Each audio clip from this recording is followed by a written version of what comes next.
Okay. Good morning to all of you. काल आपण oral contraceptive pills आणि बाकी हार्मोनल कॉन्ट्रासेप्टिव्ह डिस्कस केले होते. तर हार्मोनल कॉन्ट्रासेप्टिव्ह आपण रिव्हर्सिबल सपरेशन ऑफ फर्टिलिटीसाठी यूज करतो to prevent pregnancy point of view. आणि काही हार्मोनल कॉन्ट्रासेप्टिव्ह हे आपण अदर पर्पज साठी यूज करतो, त्याला नॉन कॉन्ट्रासेप्टिव्ह युजेस असं म्हणतो. तर ते पण पार्ट महत्वाचा आहे. तर हार्मोनल कॉन्ट्रासेप्टिव्ह मध्ये आपण ओरल कॉन्ट्रासेप्टिव्ह पाहिले होते. त्यामध्ये कंबाईन ओरल कॉन्ट्रासेप्टिव्ह पिल्स आहेत.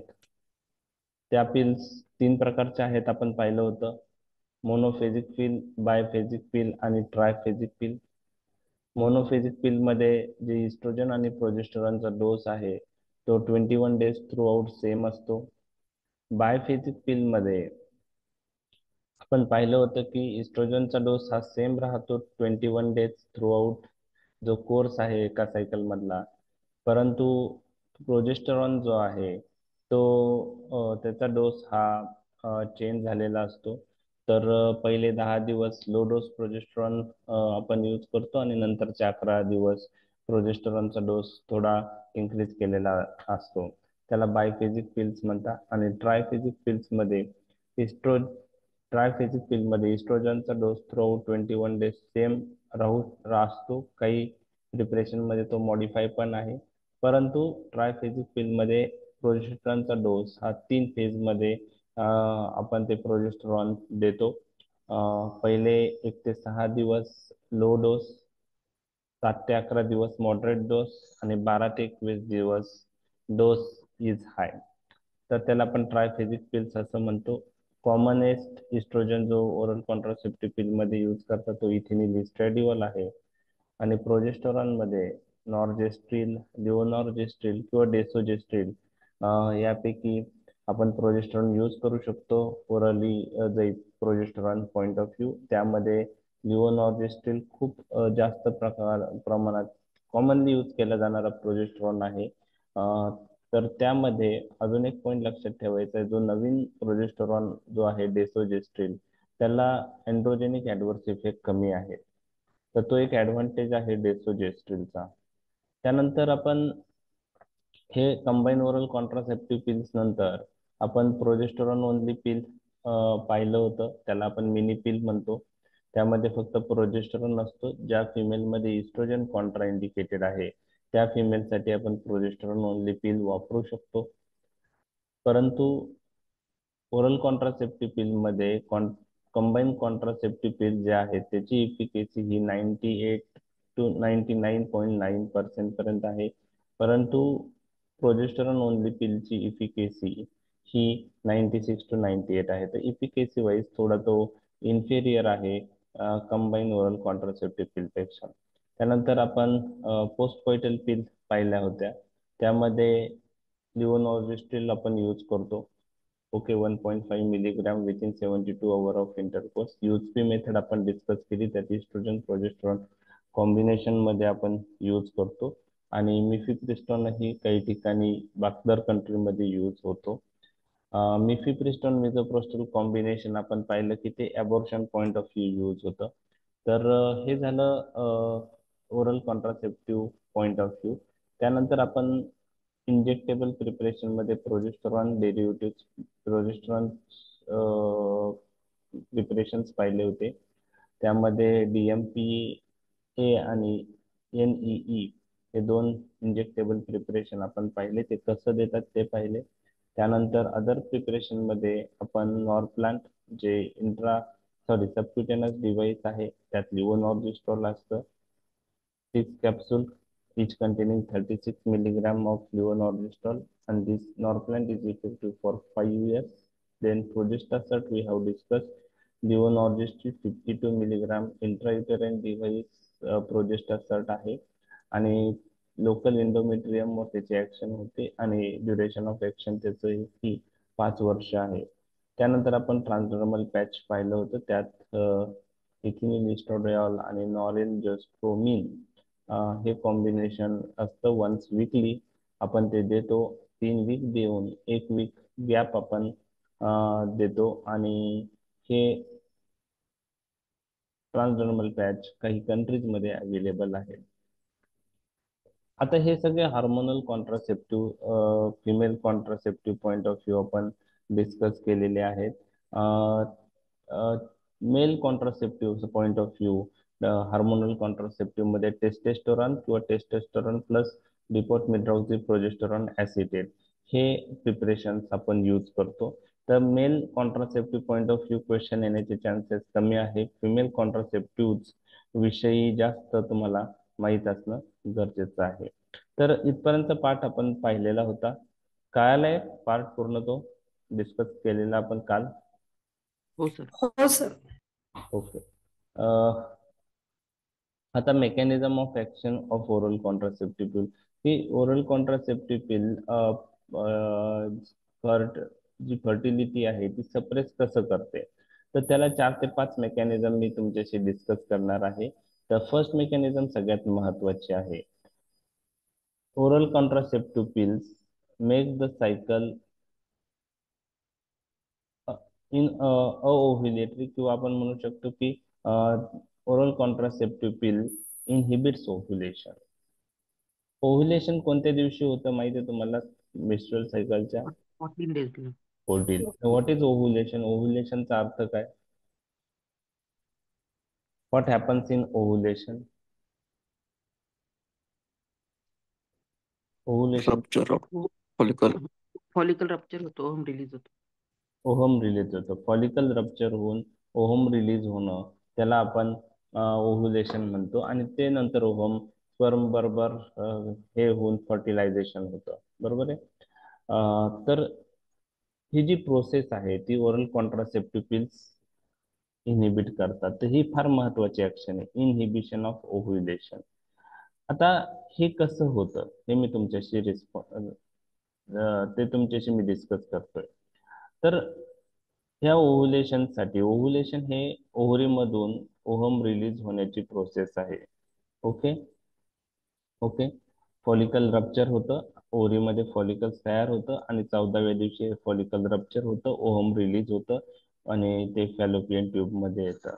तर त्याला ओव्ह्युलेशन असं म्हणतो. आणि त्यासाठी गोनॅडोट्रोपिन हार्मोन्स फार महत्वाचे आहे. आणि आपण पाहिलेले हे गोनॅडोट्रोपिन हार्मोन्स म्हणजेच FSH आणि LH. आणि हे हार्मोन कुठून रिलीज होतात? Anterior pituitary. पिट्युटरी मधून. ओके. तर काय होतं जेव्हा आपण ओरल कॉन्ट्रासेप्टिव्ह पिल देतो तेव्हा इस्ट्रोजन आणि प्रोजेस्ट्रॉन दिल्यामुळं ब्लड मधलं इस्ट्रोजन प्रोजेस्ट्रॉनची लेवल वाढते आणि ती लेवल निगेटिव्ह फीडबॅक मेकॅनिझमनी अँटेरियर पिट्युटरी मधून FSH LH रिलीज कमी करते. म्हणजे जेव्हा आपल्या बॉडीमध्ये इस्ट्रोजन प्रोजेस्टेरॉन प्रेझेंट असेल सफिशियंट क्वांटिटीमध्ये, तर बॉडी निगेटिव्ह फीडबॅक मेकॅनिझमनी अँटेरियर पिट्युटरी मधून FSH LH रिलीज कमी करते. लक्षात आलं तुमच्या? हो सर. ओके. म्हणजे इनहिबिशन ऑफ ओव्ह्युलेशन कशामुळे होतं? Due to inhibition of release of which hormone? Feedback, due to negative inhibition. Feedback mechanism हाँ, ड्यू टू okay, कमी due होतं. to negative feedback mechanism, there is inhibition of release of gonadotropin from anterior pituitary. So there is inhibition of release of gonadotropin means inhibition of release of FSH LH. These hormones are important for ovulation process. So if these hormones are not released, there is inhibition of ovulation. त्याला ती सायकलला आपण अओव्ह्युलेटरी cycle म्हणतो. लक्षात आले ही action, inhibition of ovulation? Okay हो sir. Okay. आता नेक्स्ट पॉइंट आपण डिस्कस करणार आहे की हे जे इस्ट्रोजन प्रोजेस्टेरॉन मध्ये जे प्रोजेस्टेरॉन कॉम्पोनंट जो आहे, ओके, प्रोजेस्टेरॉन कॉम्पोनंट काय करतो? जे सर्व्हायकल म्युकस सिक्रेशन आहे ते थिक करतो. सर्व्हायकल म्युकस सिक्रेशन काय करतो? थिक करतो. आणि त्याचा इफेक्ट काय होतो? जेव्हा सर्व्हायकल म्युकस सिक्रेशन थिक होतं, cervical mucus becomes hostile to sperm penetration. सर्व्हिसच्या तिथे जे म्युकस सिक्रिट होतं ते म्युकस सिक्रिशन थिक करण्याचं काम प्रोजेस्टेरॉन करतं आणि त्याच्यामुळं सर्वाइकल म्युकस थिक होतं आणि त्यामुळं काय होतं की आफ्टर इंटरकोर्स जे स्पर्म रिलीज होतं ते स्पर्म सर्वाइकल म्युकस पेनिट्रेट करू शकत नाही आणि सर्वाइकल म्युकस पेनिट्रेट नाही झालं तर त्याला फॅलोपियन ट्यूब पर्यंत रिच होता येत नाही. तर ही एक ऍक्शन आहे सर्वाइकल म्युकस सिक्रेशन थिक करण्याची आणि ते कोणत्या कॉम्पोनंट मुळे होतं इस्ट्रोजन का प्रोजेस्टेरॉन? प्रोजेस्टेरॉन. प्रोजेस्टेरॉन. ही दुसरी ऍक्शन झाली. ओके, ही दुसरी ऍक्शन झाली. आता तिसरी ऍक्शन, आता फर्टिलायझेशन जे आहे, हो ग, फर्टिलायझेशन जी प्रोसेस आहे ती कोणत्या साईटला होते ते माहिती आहे का तुम्हाला? ओव्हम आणि स्पर्म. अँप्युल ऑफ वॉटर मध्ये होते हे, अँप्युला ह्याच्यामध्ये होते ते सर, फॅलोपियन ट्यूब मध्ये होते अँप्युला. Fallopian tube. तर fallopian tube is the site of fertilisation. मग त्यामध्ये फॅलोपियन, आता ओव्हम रिलीज झालं तर ते ओव्हरीमध्ये ओव्हरीमधून फॅलोपियन ट्यूब मध्ये येतं आणि स्पर्म आफ्टर इंटरकोर्स स्पर्म जे रिलीज होतात ते ते पण कुठं रिच होता? फॅलोपियन. फॅलोपियन ट्यूब मध्ये. आणि तिथं फर्टिलायझेशन होतं. ओके, आता फर्टिलायझेशन साठी ओव्हम आणि स्पर्म हे कुठं रिच झाले पाहिजे? फॅलोपियन ट्यूब मध्ये. फॅलोपियन ट्यूबला. त्यासाठी ट्युबल कॉन्ट्रॅक्शन आणि युटेराइन कॉन्ट्रॅक्शन इम्पॉर्टंट आहे. ते प्रॉपर कोऑर्डिनेशन मध्येच कॉन्ट्रॅक्शन झालं पाहिजे. त्यामुळं त्यांचे जे कॉन्ट्रॅक्शन जे आहे ते असे झाले पाहिजे की ओव्हम आणि स्पर्म बरोबर त्यावेळेस फॅलोपियन ट्यूब मध्ये आले पाहिजे. जर हे कॉन्ट्रॅक्शन मॉडिफाय झाले तर स्पर्म फॅलोपियन ट्यूब मध्ये रिच झाला नाही प्रॉपर टाइमला, फर्टिलायझेशन होईल का? नाही. नाही होणार. तर अजून एक मेकॅनिझम प्रोबेबल आहे की these drugs modify uterine and tubal contraction and which this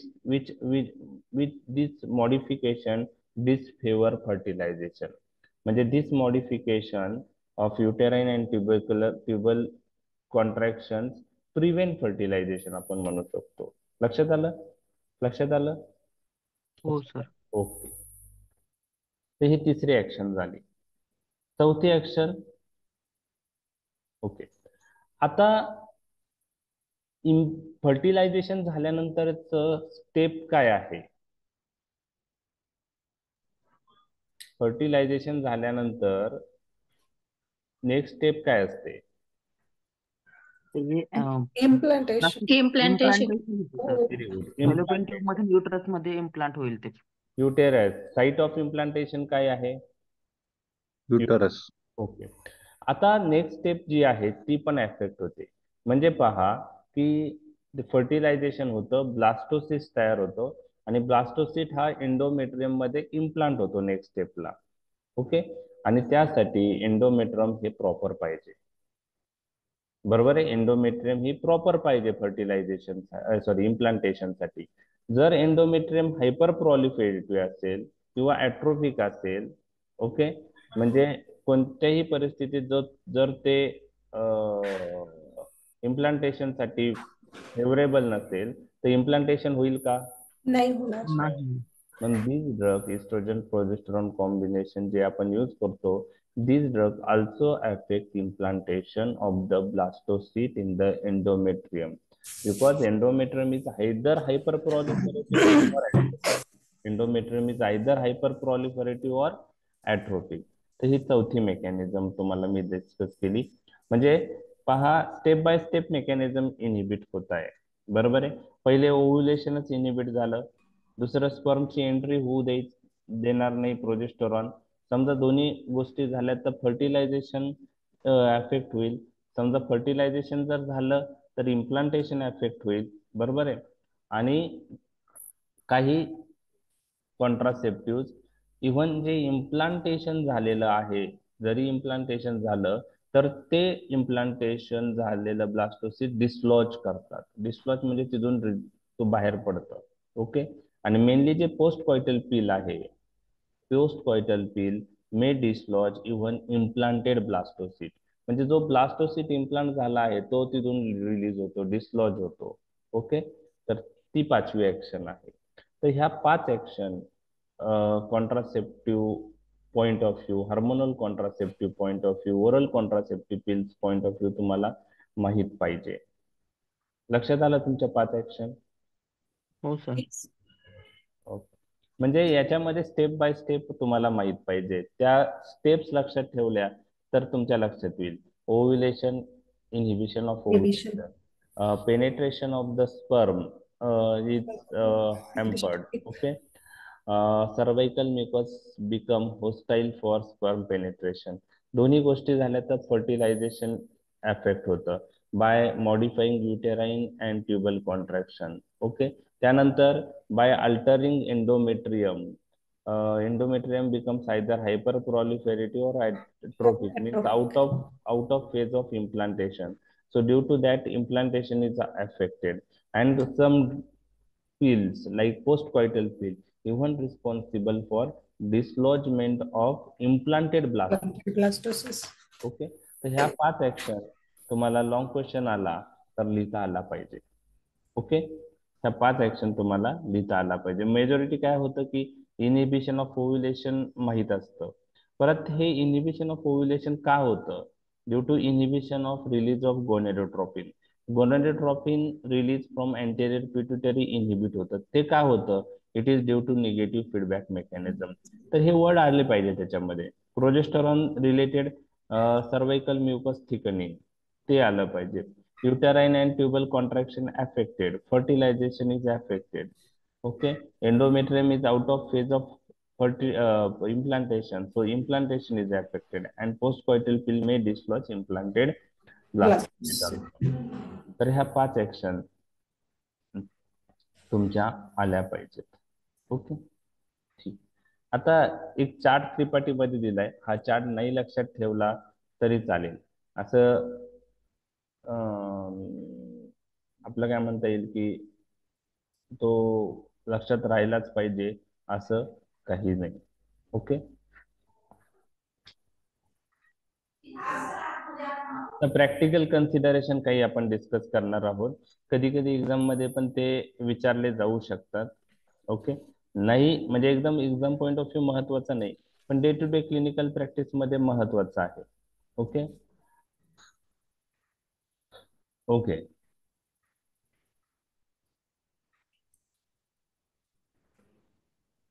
आता प्रॅक्टिकल कन्सिडरेशन काय आहे? समजा फिमेल ओरल कॉन्ट्रासेप्टिव्ह पिल्स वर आहे आणि इफेक्टिव्हली फर्टिलिटी सप्रेस झालेली आहे. आता त्या फिमेलची इच्छा आहे की आता कन्सिव्ह व्हायचं. त्यावेळेस आपण ओरल कॉन्ट्रासेप्टिव्ह पिल्स काय करणार? स्टॉप करणार. तर हे जे आहे ओरल कॉन्ट्रासेप्टिव्ह पिल्स हे रिव्हर्सिबल सपरेशन ऑफ फर्टिलिटी करतात. ते स्टॉप झाल्यानंतर जी फर्टिलिटी रिटर्न येते ती त्यासाठी 1 ते 2 मंथ लागतात. 1 ते 2 सायकल तरी लागतात. कधी कधी जी फर्टिलिटी येते, ओके, त्यामध्ये रिबाउंड इंक्रीज इन फर्टिलिटी होतं आणि त्यामुळं चान्सेस ऑफ मल्टिपल प्रेग्नन्सी कधी कधी वाढतात. ओके, जर इनिशियली ओरल कॉन्ट्रासेप्टिव्ह पिल स्टॉप केल्या आणि जर ती फिमेल कन्सिव्ह झाली 2 ते 3 सायकल मध्ये, त्यामध्ये मल्टिपल प्रेग्नन्सीचे चान्सेस जास्त असतात. कारण rebound increase in the fertility. Rebound increase in the fertility. लक्षात आलं तुमच्या हे? ओके, परंतु इंजेक्टेबल प्रिपरेशन मध्ये काय प्रॉब्लेम आहे की इंजेक्टेबल प्रिपरेशन स्टॉप केल्यानंतर जी फर्टिलिटी परत येते पण त्याला वेळ लागतो.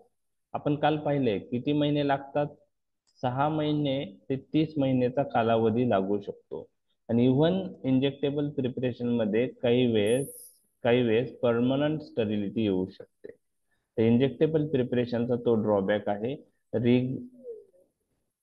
परत reversible of fertility he slow आहे. 6 मंथ टू 30 मंथ्स लागतात.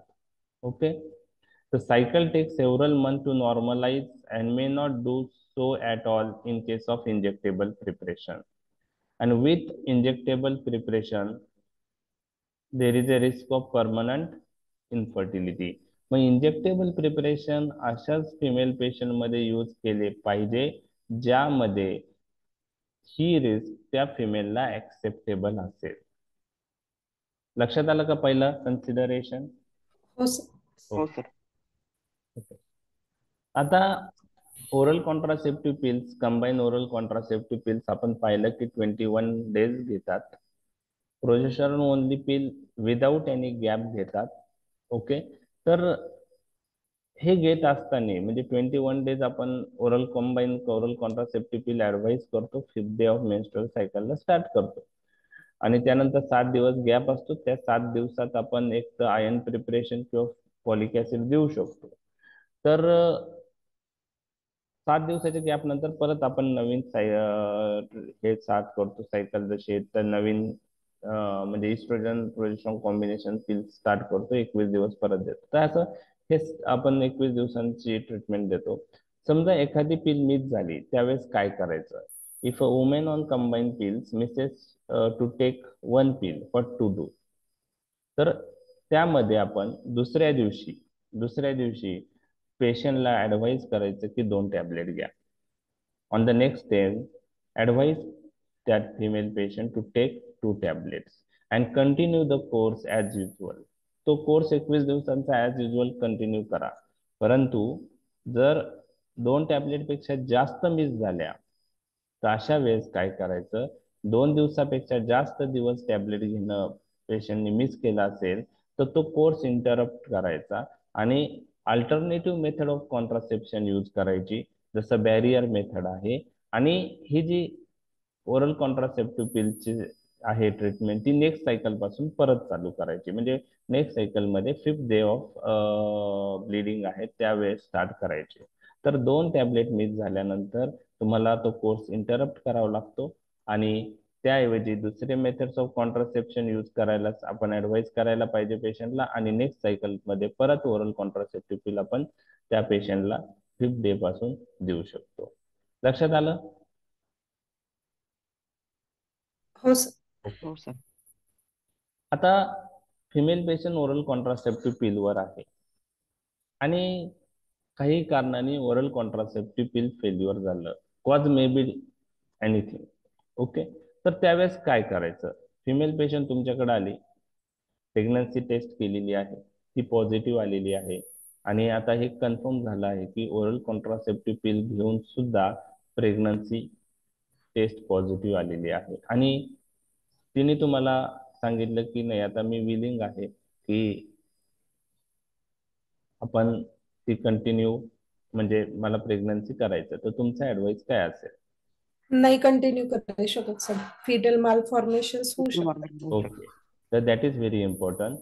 If pregnancy occur during use of hormonal contraceptive, it should be terminated by suction aspiration because risk of malformation, genital carcinoma in female offspring and undescended testes in male offspring is increased. म्हणजे जर pregnancy मध्ये oral contraceptive पिल घेताना जर ती घेत असताना failure आलं, oral contraceptive failure झालं, म्हणजे घेत असताना सुद्धा प्रेग्नन्सी डिटेक्ट झाली तर ती प्रेग्नन्सी टर्मिनेट करणं गरजेचं आहे. कारण estrogen is highly teratogenic. It is a category X teratogenic drug. Female मध्ये जेनेटल कार्सिनोमाची रिस्क वाढते आणि मेल मध्ये अनडिसेंडेड टेस्टिसची रिस्क वाढते.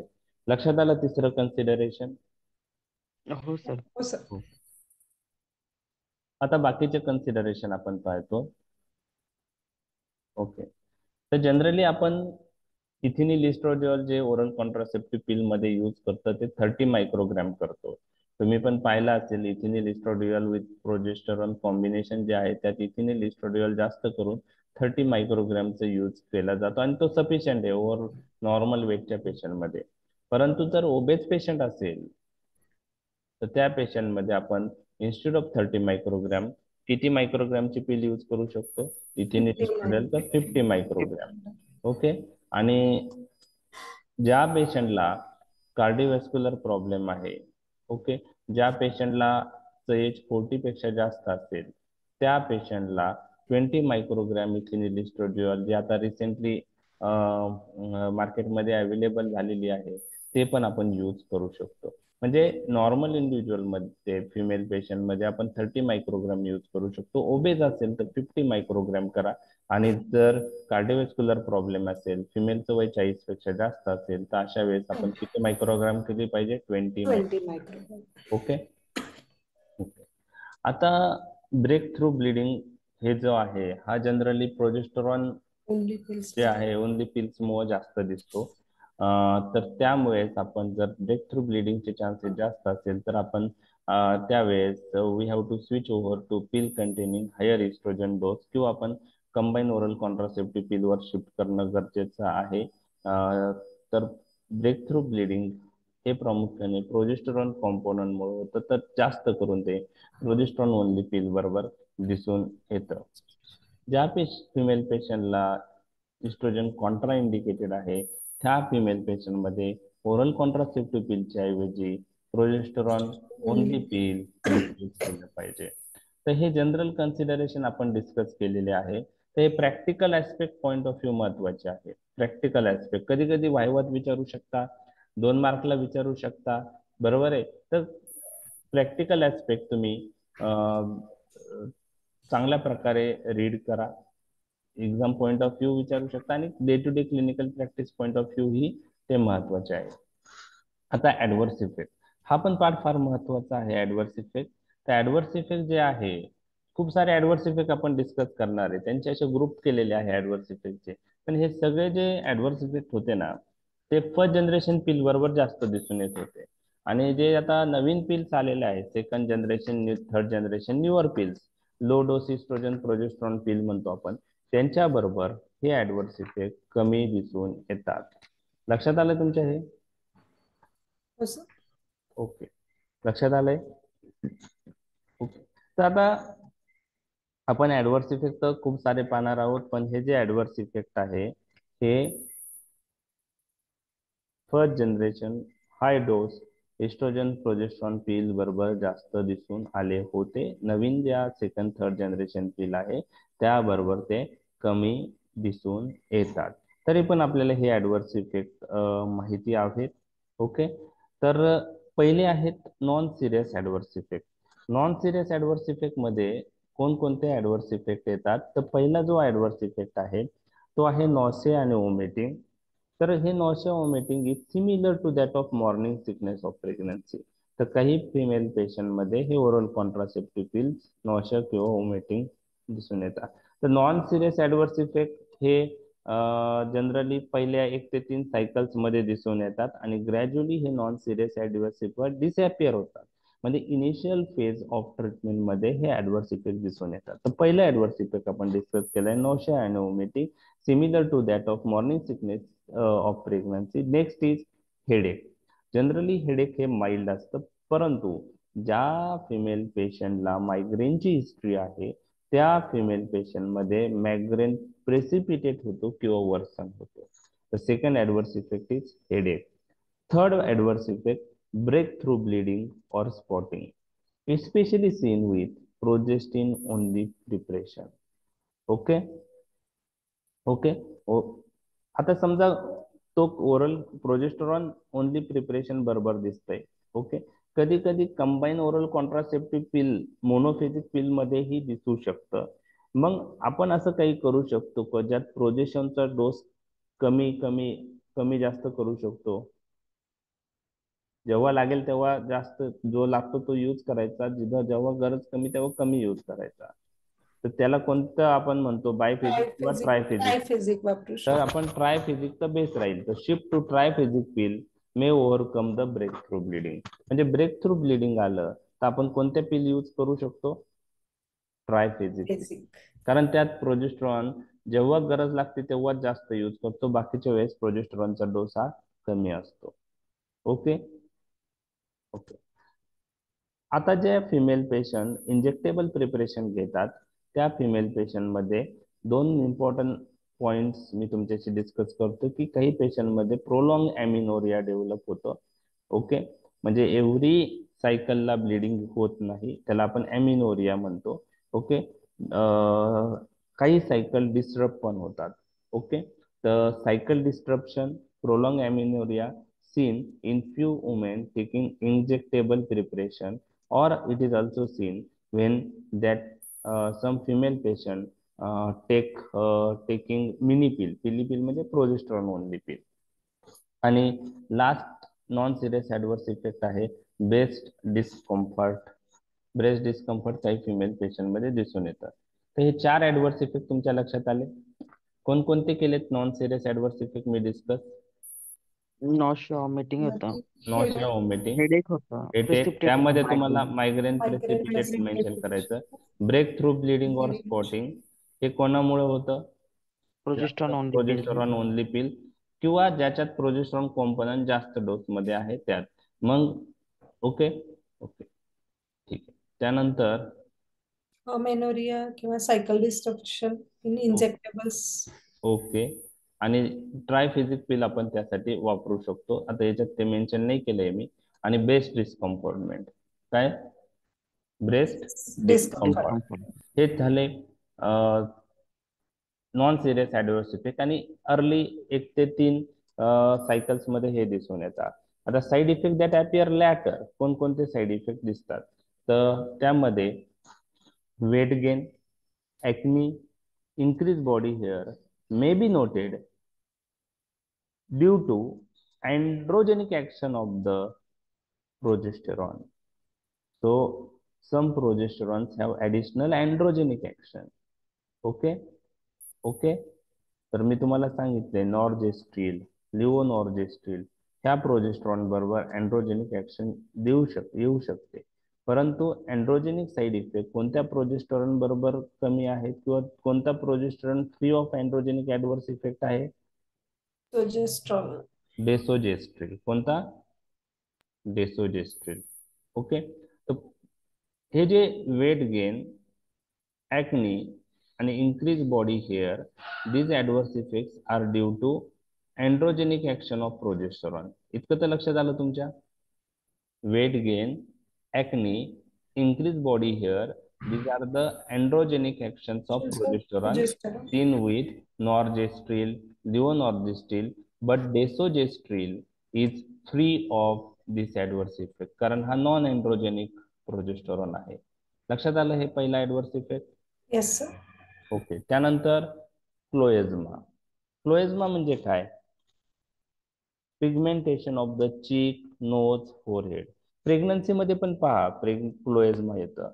ड्युरिंग प्रेग्नन्सी पण क्लोएझमा येतो. जे चीक आहे, नोज आहे आणि फोरहेड वर पिगमेंटेशन येतं त्याला काय म्हणतो आपण? क्लोएझमा. आणि ते ओरल कॉन्ट्रासेप्टिव्ह पिल मध्येही दिसून येतं. तर दुसरं आहे क्लोएझमा. ओके, तिसरं जे आहे ते आहे प्रोरायटिस वल्वा. प्रोरायटिस वल्वा हा रेअर ऍडवर्स इफेक्ट आहे. Okay,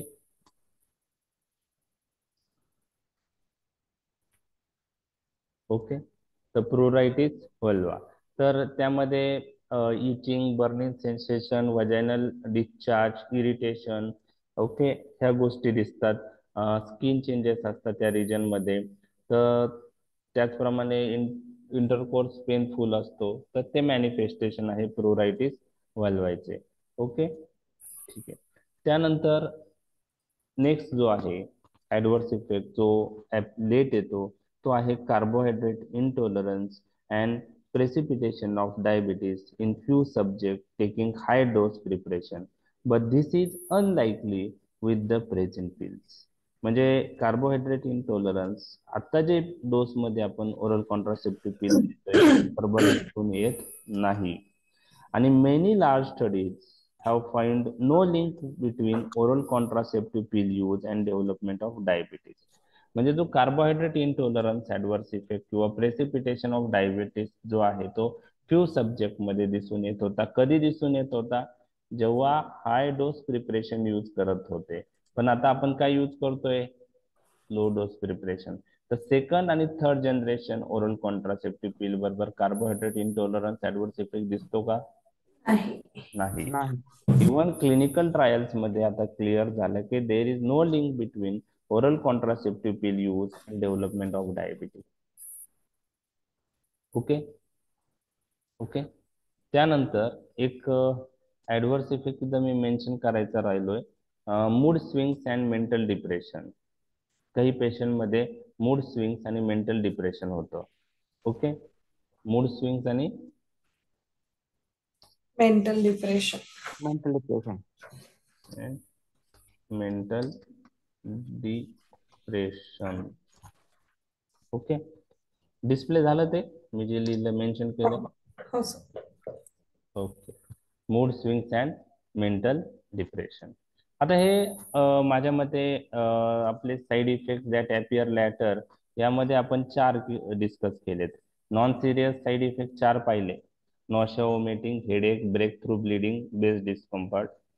side effect that appear later मध्ये androgenic side effect, weight gain, acne, increase body hair, chloasma, pruritus vulva, carbohydrate intolerance आणि 5वा मूड स्विंग्स अँड डिप्रेशन. हे 5 पाहिलेले. Total किती झाले? 9. 9. Serious complications आपण पाहणार आहोत, ते पण तुम्हाला माहित पाहिजे. तुम्हाला असं पण येऊ शकतं, all the following are serious complications of oral contraceptive pill except. Okay, तर अशा प्रकारचे एमसीक्यू थोडे येण्याचे चान्सेस असतात. आता सिरियस कॉम्प्लिकेशन मध्ये काय आहे माहितीये का? मेनली थ्रोम्बोएम्बोलिक रिलेटेड आहे ते, leg when thrombosis and pulmonary embolism.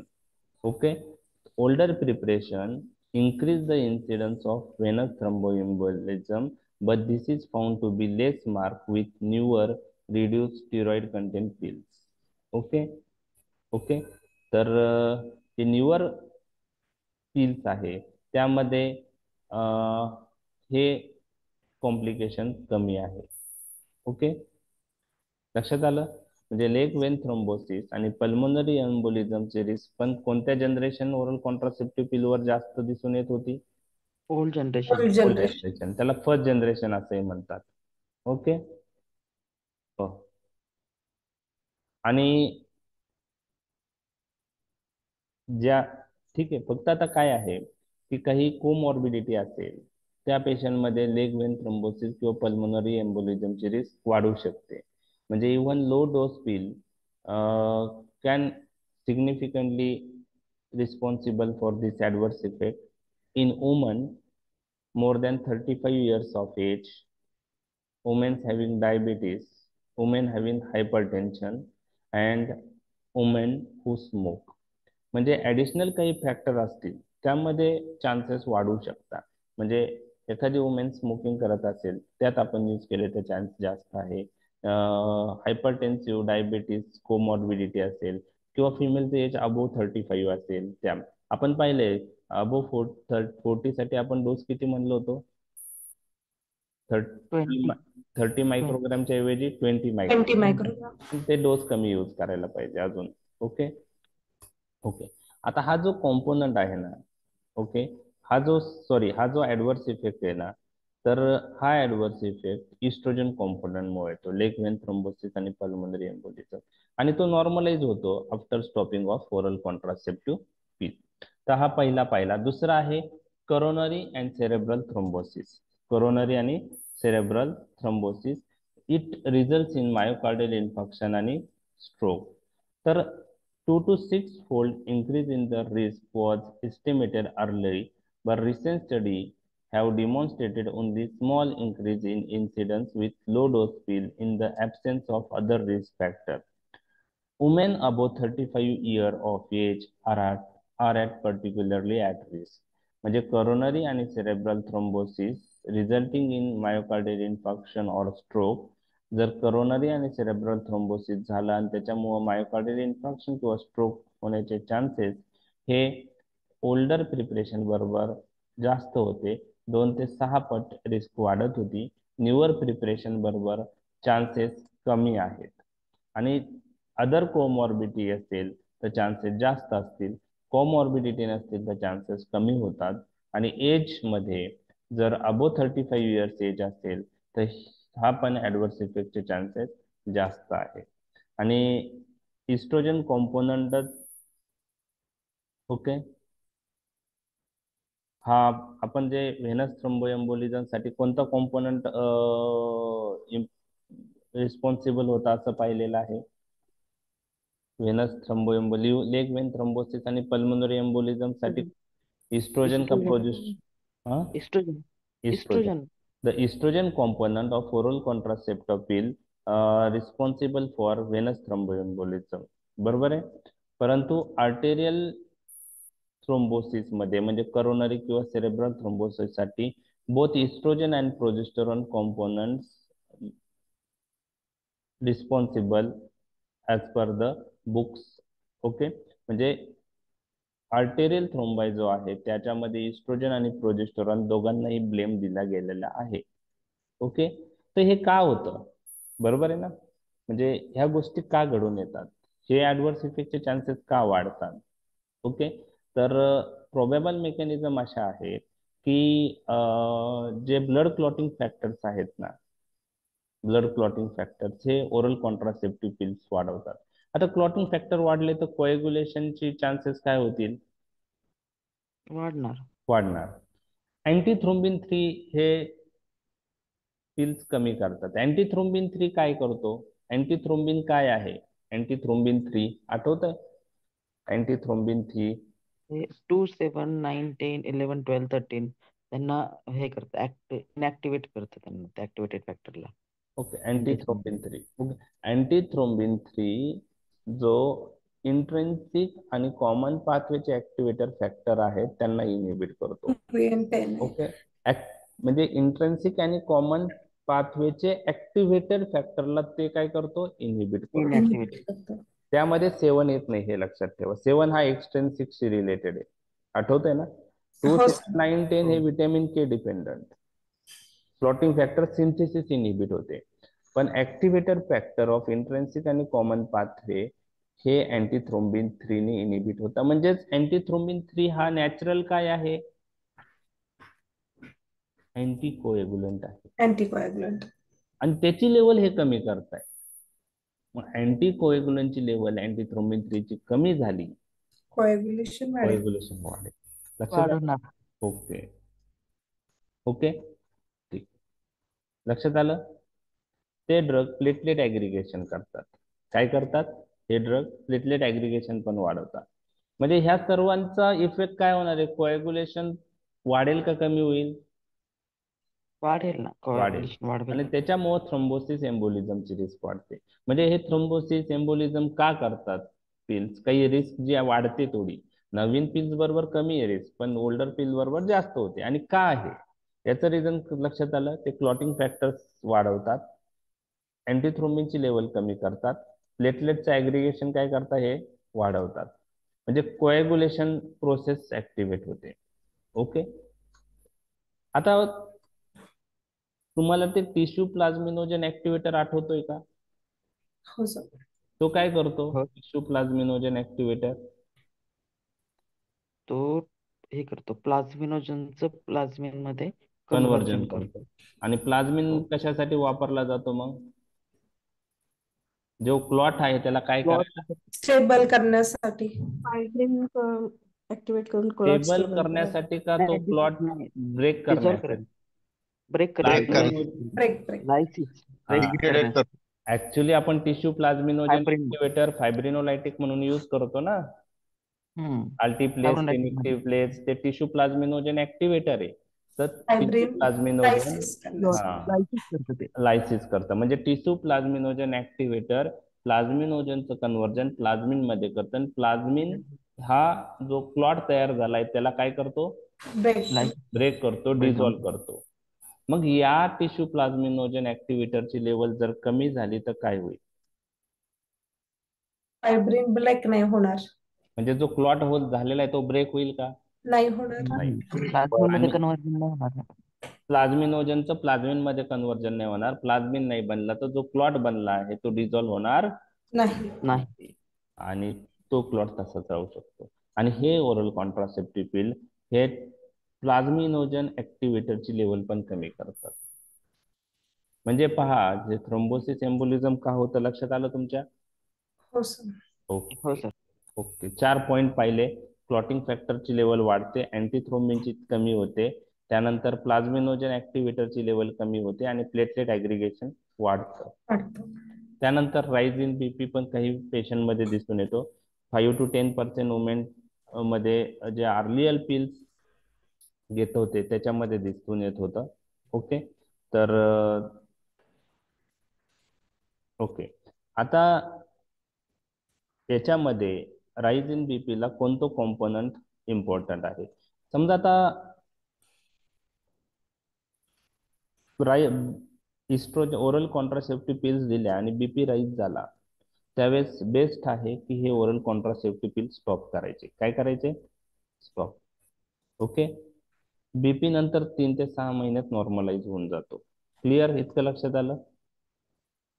म्हणजे ओरल कॉन्ट्रासेप्टिव्ह पिलनी जर ब्लड प्रेशर वाढलं तर बेस्ट वे काय आहे?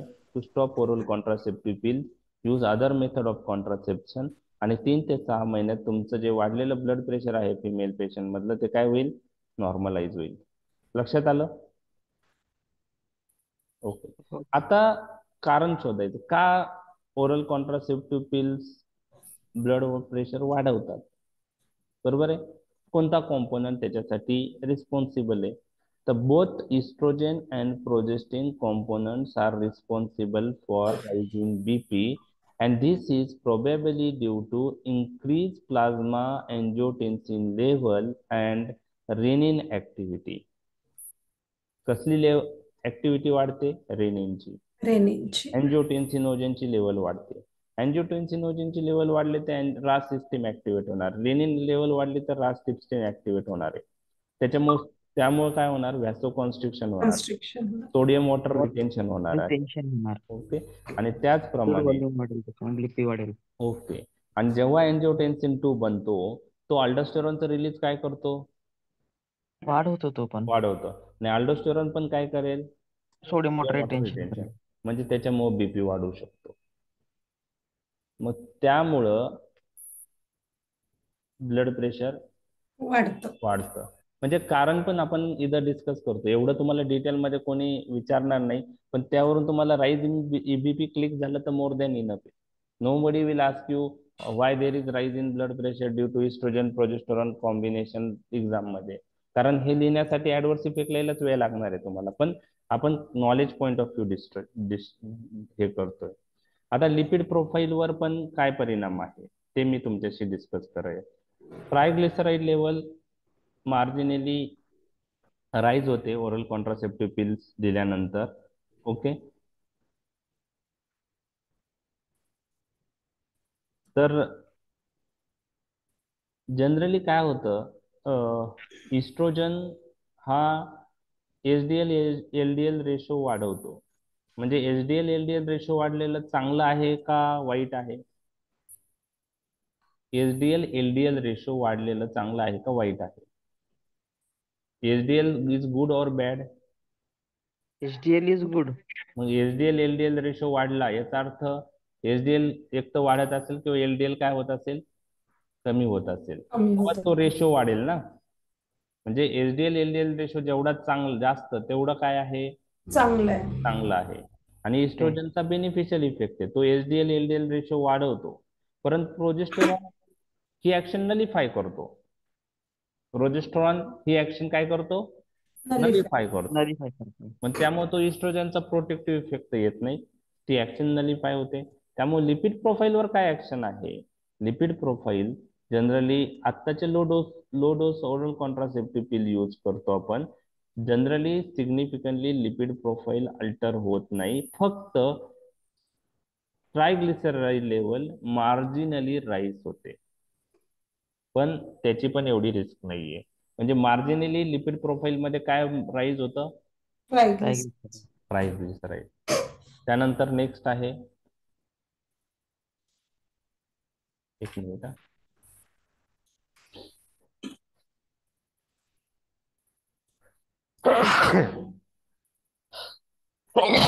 Sorry, genital carcinoma. तर ओरल कॉन्ट्रासेप्टिव्ह पिल्स दिल्यामुळे कोणत्या कॅन्सरची रिस्क वाढते? You have to remember due to use of oral contraceptive pill, there is increased incidence of vaginal, cervical, breast cancer. Okay, this is as per animal data. कशावरून आहे? Animal Animal data. परंतु जो इपिडेमॉलॉजिकल data आहे, last 30 वर्ष oral कॉन्ट्रासेप्टिव्हचा पिल वापरलेले आहेत. Okay okay, तर त्या 30 वर्षाच्या जो डाटा आहे त्यावरून असं दिसून आलंय, म्हणजे ॲनिमल स्टडीमध्ये जरी ह्या कॅन्सरची रिस्क वाटत होती, परंतु जे 30 वर्षाचा जो डाटा आहे यूज केलेला, त्यावरून असं दिसून आलंय की दिस risk of this cancer is not increased with oral contraceptive pill as well as injectable contraceptives.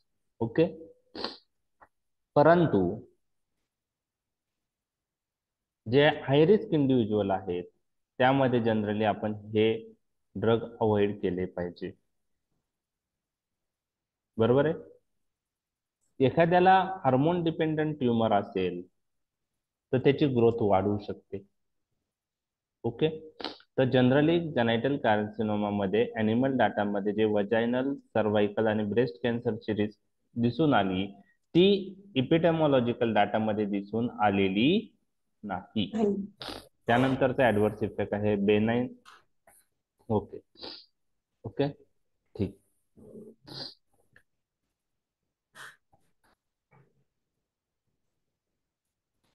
Okay,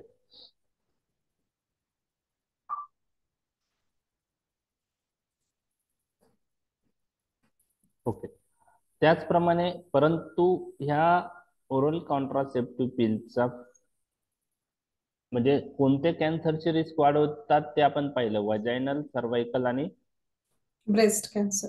breast cancer. बरोबर आहे.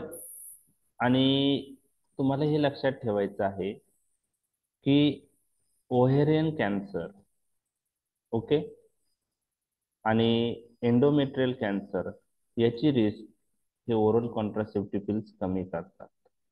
कोणत्या कॅन्सरची? व्हेरियन आणि एंडोमेट्रियल. Endometrial cancer. ओके, ते तुम्हाला लक्षात ठेवायचं आहे. ओव्हेरियन कॅन्सर, एंडोमेट्रियल कॅन्सर याची रिस्क कमी होते. ओके, फिमेल पेशंट मध्ये.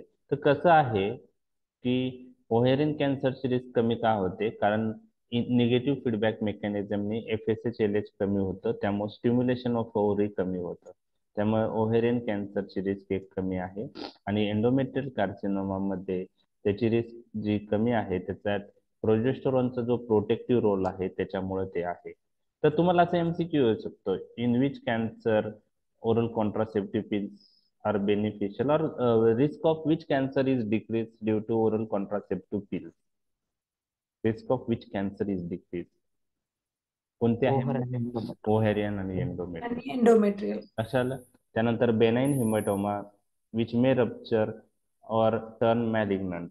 बेनाइन हिपॅटोमा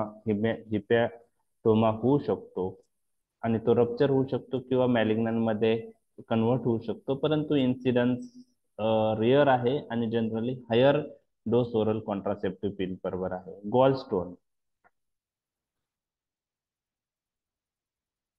जे ओरल कॉन्ट्रासेप्टिव्ह पिल घेतात त्या फिमेलमध्ये गॉल स्टोनचा इन्सिडन्स स्लाइटली जास्त आहे when this female patient takes oral contraceptive pill for longer period.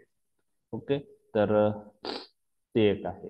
Okay, त्यानंतर हे झाले 7 serious complication. Leg vein thrombosis, pulmonary embolism, coronary and cerebral thrombosis, increased risk of MI and stroke, rise in BP, triglyceride level is increased, genital carcinoma मध्ये vaginal, cervical and breast cancer risk is increased. This risk rise in increased risk seen in animal data, but no correlation in epidemiological study or from epidemiological data. Benign hepatoma आणि gallstone. आता Contra indication, जर तुम्हाला adverse effect लक्षात आले तर त्यावरून Contra indication तुम्हाला लक्षात राहील. कोणत्या पेशंट मध्ये ते कॉन्ट्रा इंडिकेटेड आहे. तर ऍब्सोल्यूट कॉन्ट्रा इंडिकेशन कोणत्या फिमेल पेशंट मध्ये आपण ते अवॉइड करायचे? ज्या फिमेल पेशंटला अच्छा. थ्रोम्बोएम्बोलिक कोरोनरी सेरेब्रोव्हॅस्क्युलर डिसीज आहे किंवा हिस्ट्री आहे.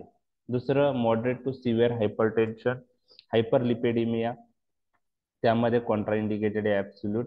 ऍक्टिव्ह लिव्हर डिसीज, हिपॅटोमा और history of jaundice during past pregnancy असेल. त्यानंतर सस्पेक्टेड और ओव्हर मॅलिग्नन्सी ऑफ जेनायटल्स और ब्रेस्ट, ज्या फिमेल पेशंटमध्ये मॅलिग्नन्सी वजायनल, सर्वायकल किंवा ब्रेस्ट असेल सस्पेक्ट करत असू, त्यामध्ये पॉर्फायरिया, जर एखाद्या फिमेल पेशंटला पॉर्फायरिया असेल त्यात आपण ते अवॉइड केले पाहिजे. आणि इम्पेंडिंग मेजर सर्जरी असेल, म्हणजे त्या फिमेल पेशंटमध्ये नेक्स्ट काही याच्यामध्ये सर्जरी करायची असेल मेजर, तर त्यातही अवॉइड केले पाहिजे to avoid excess risk of postoperative thromboembolism. Okay, postoperative thromboembolism. तर estrogen containing contraceptive pill should be stop 4 weeks before surgery. किती वीक आधी स्टॉप करायला पाहिजे? 4 week. म्हणजे आता हे कॉन्ट्रा इंडिकेशन, कोणते कॉन्ट्रा इंडिकेशन पाहिले आपण? Absolute contraindication. पण तुम्हाला ऍडव्हर्स इफेक्ट जर कळले असेल तर कॉन्ट्रा इंडिकेशन लक्षात राहतील. पहा, थ्रोम्बोएम्बोलीचं डिसीज असेल, करोनरी किंवा सेरेब्रोव्हॅस्क्युलर डिसीज असेल, मॉडरेट किंवा severe hypertension is absolute contraindication, mild hypertension is a relative contraindication, hyperlipidaemia असेल, त्यानंतर लिव्हर डिसीज असेल, सस्पेक्टेड किंवा ओव्हर्ट मॅलिग्नन्सी असेल जेनेटली किंवा ब्रेस्टची, पॉर्फायरिया आजार असेल, आणि जर फिमेल पेशंटमध्ये इम्पेंडिंग मेजर सर्जरी असेल, म्हणजे काही सर्जरी करावी लागू शकते काही दिवसांमध्ये एखाद्या कंडिशनसाठी, त्यामध्ये आपण ते अवॉइड केलं पाहिजे. रिलेटिव्ह कॉन्ट्रा इंडिकेशन मध्ये डायबिटीस. रिलेटिव्ह म्हणजे काय की ते आपण यूज करू शकतो, परंतु कॉशन पण पाहिजे, सुपरविजन पाहिजे. म्हणजे यूज म्हणजे करायचेच नाही असं नाही, पण विथ कॉशन, त्याला relative contraindication. Diabetes, obesity, smoking, undiagnosed vaginal bleeding, त्यानंतर युटेराइन लिओमायोमा. ऐकलाय वर्ड हा, uterine leiomyoma? Fibroid. Okay, fibroid. Uterine fibroid. Fibroid. Okay. त्यानंतर mentally ill, age above 35 years, mild hypertension, migraine and gall bladder stone disease. Okay, leiomyoma आणि fibroid सेमच आहे का? हो sir. Okay, ठीक आहे. नाही माहिती.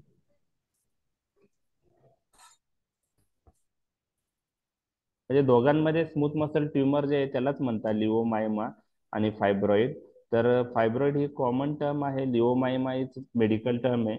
तर लिओमायोमा आणि फायब्रॉइड ह्या सेम थिंग आहेत. Okay, benign tumour of the uterus जे असतात, स्मूथ मसलचे ट्युमर जे आहे युटेराइन, त्याला लिओमायोमा किंवा फायब्रॉइड असं म्हणतात. ओके, तर हे रिलेटिव्ह कॉन्ट्रा इंडिकेशन आहे, तर हे तुम्हाला लक्षात ठेवायचे आहेत. ओके, आलाय आतापर्यंतचा टॉपिक लक्षात? हो सर. हो सर. ओके, आता इंटरॅक्शन तुम्ही ऑलरेडी डिस्कस केलेले आहेत ते 2 interaction. Enzyme inducer enzyme inducers काय करतात? ओरल कॉन्ट्रासेप्टिव्ह पिल्सचं failure. Failure due to increase metabolism. आणि दुसरं interaction, high dose of long period use of antibiotics also responsible for oral contraceptive failure. कशामुळे होतं long use of antibiotics? Interruption of enterohepatic circulation. Interruption of enterohepatic circulation. मी खूप वेळा आपण ते discuss केले, आठवतंय ना तुम्हाला? Yes sir. ओके, मग त्यामध्ये डिटेलमध्ये मी जात नाही. Enzyme inducers increase oral contraceptive failure due to increased metabolism of estrogen and progesterone. So due to metabolism, concentration of estrogen progesterone decrease and it results in oral contraceptive failure. And broad spectrum antibiotics responsible for failure of oral contraceptive pill because they interrupt enterohepatic circulation आणि broad spectrum antibiotic enterohepatic circulation interrupt कशा करतील? कुठे action आहे त्यांची? Large intestine मध्ये. काय करतील ते? नॉर्मल बॅक्टेरियल फ्लोरा काय करतील? डिस्ट्रॉय करतील. काय करतील? नॉर्मल बॅक्टेरियल फ्लोरा जो कॉन्जुगेटेड इस्ट्रोजन असतो, म्हणजे इस्ट्रोजन मेटाबोलाइज झाल्यानंतर ग्लुक्युरोनाइड कॉन्जुगेशननी ग्लुक्युरोनिक इस्ट्रोजन कॉन्जुगेशन होतं, ग्लुक्युरोनिक ऍसिड इस्ट्रोजनला बाइंड होतं, ग्लुक्युरोनिक ऍसिड इस्ट्रोजन कॉम्प्लेक्स मग बाईल थ्रू इंटेस्टाइन मध्ये येतं आणि बाईल थ्रू इंटेस्टाइन मध्ये येतं आणि इंटेस्टाइन थ्रू इलिमिनेट होतं. लार्ज इंटेस्टाइन मध्ये काय होतं? हे जे कॉन्जुगेटेड इस्ट्रोजन आहे ग्लुक्युरोनाइड कॉन्जुगेटेड, त्याचं डिकॉन्जुगेशन होतं, म्हणजे ग्लुक्युरोनिक ऍसिड आणि इस्ट्रोजन सेपरेट होतं आणि त्यासाठी नॉर्मल बॅक्टेरियल फ्लोरा लागतो आणि तो इस्ट्रोजनला सेपरेट करतो आणि जो सेपरेटेड फ्री इस्ट्रोजन आहे तो पोर्टल सर्क्युलेशन मधून परत ऍब्सॉर्ब होतो, त्याला एंटरोहिपॅटिक सायक्लिंग म्हणतो. तो एंटरोहिपॅटिक सायक्लिंग साठी नॉर्मल बॅक्टेरियल फ्लोरा इम्पॉर्टंट आहे. तो डिकॉन्जुगेशन करतो कॉन्जुगेटेड इस्ट्रोजनचे इंटेस्टाइन मध्ये, इस्ट्रोजनला फ्री करतो ग्लुक्युरोनिक ऍसिड पासून आणि इस्ट्रोजन परत ऍब्सॉर्ब होतो. तर अँटीबायोटिक्स यूज केल्याने हा नॉर्मल बॅक्टेरियल फ्लोरा डिस्ट्रॉय होतो. लक्षात आलं? आणि त्यामुळं एंटरोहिपॅटिक सायक्लिंग एफेक्ट होते आणि त्यामुळं ओरल कॉन्ट्रासेप्टिव्ह पिलचं फेल्युअर होऊ शकतं. आपण डिस्कस केलंय डिटेलमध्ये. Okay okay. आता बेनिफिट्स काय आहे ओरल कॉन्ट्रासेप्टिव्ह पिलचे, कुठं कुठं यूज करतात ते? एक म्हणजे काय आहे की कोणत्या कॅन्सरची रिस्क ते कमी करतात? एंडोमेट्रियल कॅन्सर, ओव्हॅरियन कॅन्सर आणि प्रोबॅबली कोलोरेक्टल कॅन्सरची रिस्क पण ते कमी करतात. ओके. त्यानंतर अजून काय आहे? मेन्स्ट्रुअल ब्लड लॉस कमी करतात, त्याच्यामुळे जो ॲनिमिया असेल तो पण कमी होईल. ओके. त्याचप्रमाणे जी सायकल इरेग्युलर आहे ती काय होईल? रेग्युलर होईल. रेग्युलर होईल. ओके. त्याचप्रमाणे प्री मेन्स्ट्रुअल टेन्शन असेल, डिसमिनोरिया असेल, मिनोरिया असेल, ते पण काय होतील? इम्प्रूव्ह. कमी. म्हणजे सायकल नॉर्मलाइज करण्यासाठीही ओरल कॉन्ट्रासेप्टिव्ह पिलचा यूज होतो. म्हणजे हा नॉन कॉन्ट्रासेप्टिव्ह बेनिफिट यूज. आहे ना? हो सर. त्यानंतर एंडोमेट्रियोसिस मध्ये ओरल कॉन्ट्रासेप्टिव्ह पिल यूज करतात. पेल्विक इन्फ्लॅमेटरी डिसीज मध्ये ओरल कॉन्ट्रासेप्टिव्ह पिल्स यूज करतात. त्याचप्रमाणे जे ओव्हेरियन सिस्ट आहेत, ओके, त्याचप्रमाणे फायब्रोसिस्टिक ब्रेस्ट डिसीज आहे, त्याचं पण रिस्क कमी होते. फायब्रोसिस्टिक ब्रेस्ट डिसीज आणि ओव्हेरियन सिस्ट आहे त्याच्यात सिम्टमॅटिक इम्प्रूव्हमेंट होते, रिलीफ, आणि त्याचं इन्सिडन्स पण कमी होतो. तर हे अदर बेनिफिट्स आहे apart from prevention of unwanted pregnancy किंवा त्याची रिस्क जे आहे, म्हणजे नॉन कॉन्ट्रासेप्टिव्ह बेनिफिट्स म्हणू शकतो आपण. तर कधी कधी 2 मार्कला तुम्हाला विचारू शकतात, what are the non contraceptive benefits of oral contraceptive pills? लिहिता येईल ते? हो सर. ओके. आता त्याच्यासाठी एक निमोनिक आहे, अदर बेनिफिट्स म्हणून निमोनिक आहे. काय? Other benefits. ओ म्हणजे काय? Ovarian cyst. बी म्हणजे fibrocystic disease, benign breast disease. Okay. Breast cancer नाही म्हणत, बेनाइन म्हणतो, मॅलिग्नंट नाही म्हणत आहे मी. पहा, बेनाइन ब्रेस्ट डिसीज. त्यानंतर एक्झॅक्ट मेकॅनिझम क्लिअर नाही का, एक्टोपिक प्रेग्नन्सी चे पण चान्सेस कमी होतात. न्यूओप्लॅझिया, ओव्हॅरियन, एंडोमेट्रियल आणि कोलोरेक्टल म्हणजे कोरल कॅन्सर मधली रिस्क कमी करतात. एंडोमेट्रोसिस मध्ये आपण यूज करतात. ओके. आता हे फायब्रॉइड मध्ये रिलेटिव्ह कॉन्ट्राइंडिकेशन मध्ये आलंय, पण युजेस मध्ये पण बेनिफिट मध्ये आहे का नाही ते एक चेक करा फायब्रॉइडचं. म्हणजे मी शुअर नाहीये, एंट्रन्सच्या बुक्स मध्ये ते फायब्रॉइड पण दिलेलं आहे. आयर्न डिफिशियन्सी अॅनिमिया मध्ये जर कॉज हा एक्सेसिव्ह ब्लड लॉस असेल, म्हणजे मिनोरेजिया असेल, तर त्यात ते बेनिफिशियल आहे. आणि बेनिफिट्स टी म्हणजे tension, pre menstrual tension syndrome असेल, त्यात ओसीपी यूज केला, सायकल नॉर्मलाइज झाली, तर प्री टेन्सिल टेन्शनही कमी होतो. आणि स्केलेटल, येस, फॉर ओस्टिओपोरोसिस. पहिले ओस्टिओपोरोसिस साठी फिमेल पेशंट मध्ये याचा यूज केला जायचा, परंतु आता ओस्टिओपोरोसिस साठी ओव्हरऑल बिस्फॉस्फोनेट्स चांगले यूज होतात. किंवा अदर ट्रीटमेंट ऑप्शन्स आहेत तर रेअरली यूज होतो. तर हे अदर बेनिफिट्स आहेत ओरल कॉन्ट्रासेप्टिव्ह पिल्सचे. तर याच्यामध्ये जो कन्फ्युजिंग पार्ट कोणता आहे? फायब्रॉइड आहे. तुम्ही ओबीजीवायच्या बुक्स मध्ये किंवा गायनेकचे जे बुक्स आहेत त्यात सर्च करून तुम्हाला त्याच्याविषयी डिटेल सांगतो. मला पण ते क्लिअर नाही आहे. किंवा लिओमायोमा हे रिलेटिव्ह कॉन्ट्रा इंडिकेशन मध्ये सांगितलेलं आहे. तर फायब्रॉइड बेनिफिशियल हेल्थ बेनिफिट मध्ये येतं का नाही ते एक पाहणं गरजेचं आहे. तर अदर हेल्थ बेनिफिट तुम्हाला लक्षात येतील? Yes sir. ओके, लक्षात आले ते तुम्हाला 2 मार्कला विचारू शकतात. ओके, 2 मार्कला विचारू शकतात. तर आपण ओरल कॉन्ट्रासेप्टिव्ह पिल डिटेलमध्ये डिस्कस केलेले आहेत. ओके, सहेली तुम्हाला माहिती आहे का? सहेली, सहेली ओरल कॉन्ट्रासेप्टिव्ह पिल. सहेली, हो हो, ऐकून आहे. ऐकलेलं सर. ओके, तर सहेली ही नॉन हार्मोनल कॉन्ट्रासेप्टिव्ह आहे. ओके, तर त्यामध्ये सेंट क्रोमॅन किंवा ऑर्मिलोक्सेफिन असतं. ऑर्मिलोक्सेफिनला सेंट क्रोमॅन म्हणतो. तर तुम्ही सर्च करा, ग्रुपवर टाका आणि मग मला सांगा. कारण आता माझं म्हणजे तो टॉपिक थोडा त्याविषयी जे पॉईंट डिस्कशन बाकी आहे आपलं ते आपण ग्रुपवर मी तुम्हाला त्याच्याविषयी सांगतो. तुम्हाला ते होमवर्क की what how it is given सहेली सेंट क्रोमॅन ते कसं दिलं जातं. ओके, आणि त्यामध्ये कोणता ड्रग आहे सहेलीमध्ये ते तर मी ऑलरेडी सांगितलंय तुम्हाला. ओके, काही वर्षापूर्वी खूप त्याची ऍडव्हर्टाईज पण टीव्हीवर यायची सहेलीची. ओके, तर तुम्ही ते सर्च करा, ग्रुपवर टाका.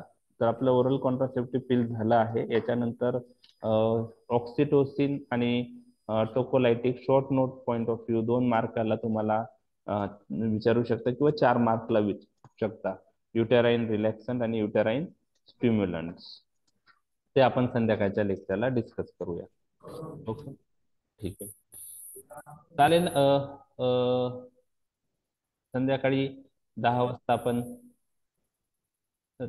नेक्स्ट टॉपिक डिस्कस करूया. कोणाला काही क्वेरी?